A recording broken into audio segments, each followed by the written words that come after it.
Hello दोस्तों, comics hero channel पर आप सभी लोगों का स्वागत है। हमारी आज की कॉमिक्स है मनोज चित्रकथा की कॉमिक्स की पेशकश मूर्खानंद।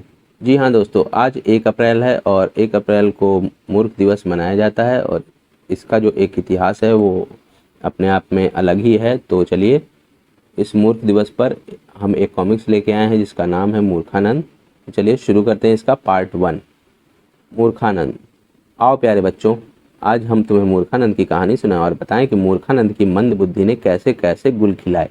एक बार बचपन में जब उसके मामा लोटा राम जी ने उसे 1 कटोरा और 5 आने देकर बाजार से घी लाने भेजा तो, लो लाला जी, जल्दी से इसमें 5 आने का घी तोल दो, घी पीकर मामा जी को दंड पेलने हैं, घी पीकर। देखिए दोस्तों, लेखक विमल चटर्जी हैं, चित्रांकन राम वाइरकर हैं। हाँ लाला जी, लेकिन यह बात आपकी समझ में नहीं आएगी, बस आप फटाफट घी दे दीजिए। अच्छा भाई, अभी देता हूँ। हाँ, मुझे क्या, इसका मामा घी पीकर दंड पेले अथवा मिट्टी में लोट लगाए, मुझे तो घी बेचने से मतलब है। शीघ्र ही ले भाई, संभाल अपना घी का कटोरा और 5 निकाल, 5 आने। यह लो लाला जी, गिन लो, पूरे 5 आने हैं। लेकिन अभी मूर्खानंद घी लेकर दुकान से कुछ ही कदम आगे बढ़ा होगा कि अपने मंद मस्तिष्क में एक विचार आते ही चक्कर में पड़ गया। सोचने लगा, एक बात समझ में नहीं आ रही है, घी में कटोरा है या कटोरे में घी? कहीं ऐसा ना हो कि मामा जी गुस्सा हो, अतः पहले जांच कर लेना ही उचित होगा। और अपनी बात की जांच करने के लिए उसने जैसे ही कटोरे को छोड़ा, घी को पकड़ना चाहा, आई घी तो हाथ नहीं आया और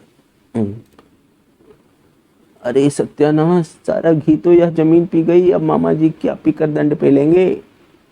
फिर उसने घर पहुंचकर रोते रोते अपने मामा को सारी कहानी कह सुनाई। सुनकर मामा लोटाराम ने अपना सर पीट लिया। सत्यानाश, अरे तू तो निरा मूर्खानंद निकला, पूरे 5 आने मिट्टी में मिला दिए। बस उसी दिन से उसका नाम मूर्खानंद पड़ गया।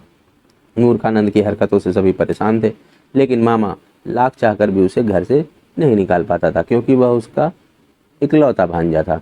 मुझे माफ कर दीजिए मामा जी, मैं फिर कभी ऐसी भूल नहीं करूँगा। ठीक है ठीक है, अब फटाफट तैयार हो जा, खेत पर चलना है। अभी तैयार होता हूँ मामा जी। मामा लोटाराम के पास एक खेत था।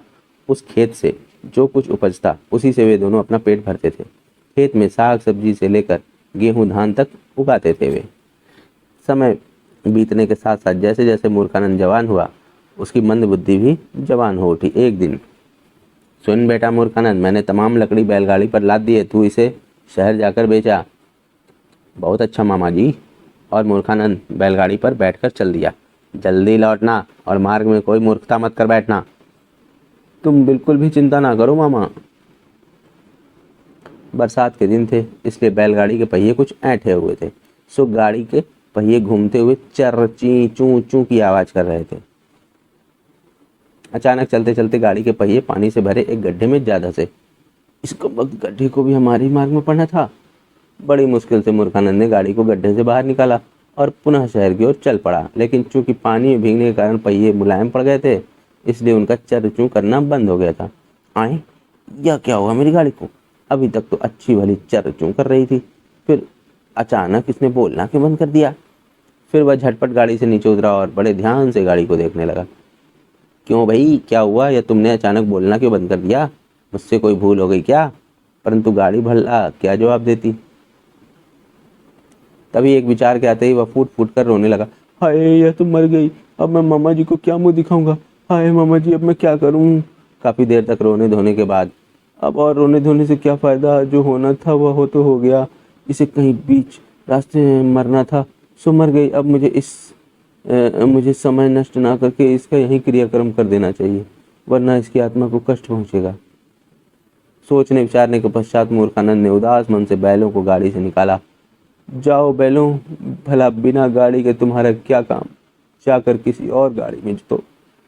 फिर बैलों को एक तरफ खदेड़ने के पश्चात उसने गाड़ी में ही भरी लकड़ियों से गाड़ी के चारों ओर एक बड़ी सी चिता तैयार कर उसमें आग लगा दी। आह, हे ईश्वर, मामा जी की प्यारी प्यारी गाड़ी की आत्मा को शांति देना। जब चिता पूरी जल गई तो मूर्खानंद ने उसके कील कांटे बीने और उनमें और उन्हें एक झोले में रख अपने गांव मामा के पास पहुंचा। मामा उसे इतनी जल्दी और बिना बैलगाड़ी के आते देखकर किसी आशंका से एकदम चीख उठा, अरे कमबख्त, बैलगाड़ी कहाँ छोड़ आया? अब मैं क्या बताऊं मामा जी, यहाँ से तो अच्छी भली चर चूं करती हुई गई थी, लेकिन रास्ते में एक गड्ढे में पड़कर चोट खाकर मर गई। मुझे ही उसका क्रियाक्रम भी करना पड़ा। फिर वह सारी बात बताने के बाद बोला, इस झोले में मैं उसकी हड्डी पसली बटोर लाया हूँ, सो जब कभी इलाहाबाद जाना हो तो इन्हें संगम में बहा देना, बेचारी तर जाएंगी। सुनकर मामा ने अपना माथा पीट लिया, हे भगवान। लेकिन फिर बैलों का ध्यान आते ही मामा चीख उठे, अरे अकल के पैदल, गाड़ी का तो तू क्रियाक्रम कराया, लेकिन दोनों बैलों का तूने क्या किया? ए लो, और क्या करता मामा, दो दो डंडे मारे और भगा दिया। भला बिना गाड़ी के वो हमारे किस काम के थे? बेकार ही खाली बैठे बैठे वे हमारा अनाज डकारते। सुनकर मामा से रहा ना गया और वे अपना पुश्तैनी लठ उठाकर उस पर पिल पड़े। बहुत हो चुका मूर्ख, आज मैं तुझे जिंदा नहीं छोड़ूंगा। हाय, मर गया।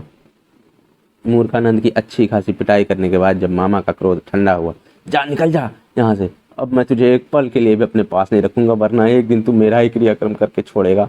नहीं नहीं मामा, ऐसा ना कहो, भला इस दुनिया में तुम्हारे अलावा और कौन है मेरा, कहाँ जाऊंगा मैं, हूँ बहू। उसके आंसुओं से शीघ्र ही मामा का दिल पिघल गया। ठीक है, एक बार फिर तुझे माफ किए देता हूँ, लेकिन सावधान, अगर यदि भविष्य में तूने कोई मूर्खता की तो तुझे जिंदा जमीन में गाड़ दूंगा। हाँ, ऐसी तो कभी नौबत ही नहीं आएगी मामा, ठहरो, मैं तुम्हारे लिए अभी चिलम भर कर लाता हूँ। कुछ दिन बाद, जा बेटा मूर्खानंद, खेत से मूलियाँ तोड़ ला, ना जाने क्यों आज जी भर कर मूलियाँ खाने को बड़ा मन कर रहा है। अरे तो इसमें सोचने की क्या बात है मामा जी, मैं अभी मूलियाँ लेकर आता हूँ। मूर्खानंद अपने खेत में पहुंचा, परंतु जैसे ही उसने एक दो मूली तोड़ी उसकी बुद्धि भ्रष्ट हो गई। पता नहीं मामा जी ने कितनी मूलियाँ मंगाई थी। ओह हाँ, ध्यान आया, उन्होंने कहा था कि खेत से जी भर कर मूलियाँ तोड़ लाना, और उसने आनन फानन में खेत की सारी मूलियाँ उखाड़ डाली। मूलियाँ तो सारी जी भर कर उखाड़ डाली, लेकिन मामा इन्हें बिना नमक के खाएंगे कैसे?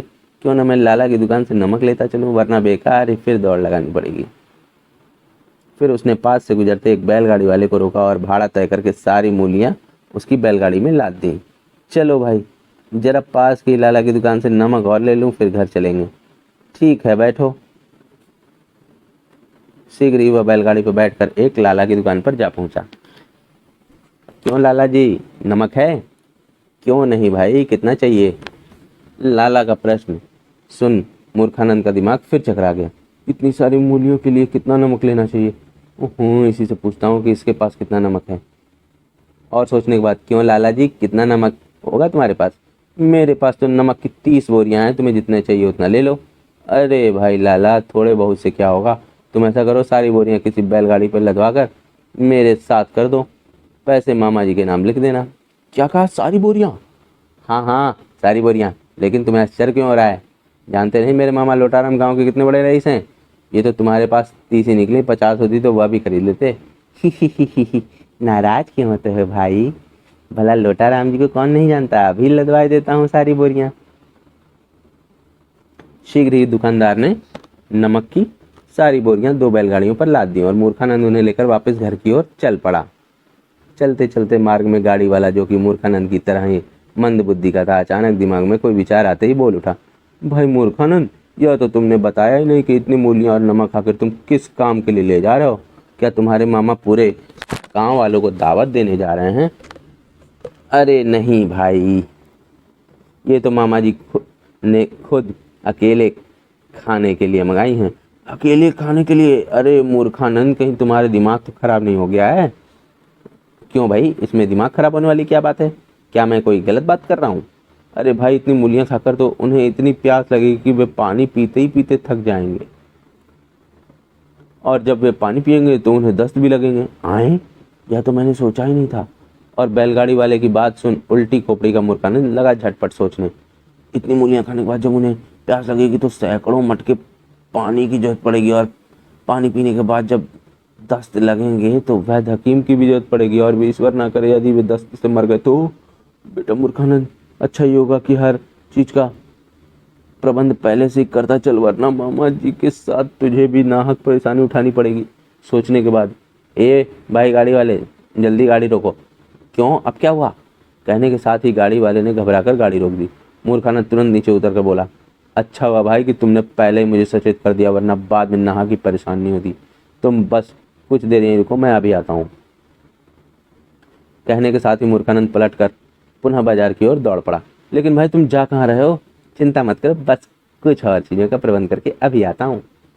और लगभग 2 घंटों पश्चात जब वह वापस लौटा तो उसके साथ एक बैलगाड़ी में सैकड़ों मटके लदे थे। दूसरी में एक सजी सजाई अर्थी रखी थी। तीसरी में शायद गांव भर के पूरे वैद्य और हकीम बैठे थे। अरे भाई मूर्खानंद, यह तुम मटके और अर्थी और हकीम वैद्यों को क्यों ले आए? अरे यार, अभी तुम यह बात नहीं समझोगे। जब समझोगे तो जरूर मेरी बुद्धि की दाद दोगे। अब चलो, अपनी गाड़ी आगे बढ़ाओ। अगले ही पल वह काफिला मामा लोटाराम जी के घर की ओर बढ़ा चला जा रहा था। इस बार मामा जी मेरी तेज बुद्धि का जरूर लोहा मान जाएंगे। जब वह काफिला मामा के घर के सामने जाकर रुका, ओए लगता है यह सब देखकर मामा जी चक्कर में पड़ गए हैं कि मैंने इतनी दूर की बात कैसे सोच ली। तभी मामा हलक फाड़ कर चीख उठे, अरे मूर्खानंद के बच्चे, यह सब क्या है? मैंने तो तुझे खेत से मूलियां लाने के लिए कहा था। वही तो लाया हूँ मामा जी, देखिए इस बैलगाड़ी में खेत की सारी मूलियां लदी हैं और इस बैलगाड़ी में लाला की दुकान से नमक की सारी बोरियां भी लेते आए हूँ, ताकि आपको मूलियां खाने में कोई परेशानी ना हो। होए तेरा सत्यानाश हो जाए कम वक्त। मामा को समझते देर नहीं लगी कि मूर्खानंद को फिर काम पर भेजकर उन्होंने स्वयं कितनी बड़ी मूर्खता की है। अरे उल्टी खोपड़ी का मूर्ख, मूली और नमक के साथ साथ तुम ये मटके, अर्थी और हकीम वैद्यों को क्यों ले आए? अरे मामा, यह तो मैं अपनी तरफ से आगे की सोच कर लाया हूँ। सुनो, अब तुम इतनी ढेर सारी मूलियाँ खाओगे तो तुम्हें बहुत जोर से प्यास लगेगी। प्यास लगेगा तो पानी की भी जरूरत होगी, लेकिन घर में मटके ना होने से पानी कहाँ से आएगा? इसलिए ये मटके लेता आया हूँ ताकि पानी की तुम्हें ज़रा भी किल्लत ना हो।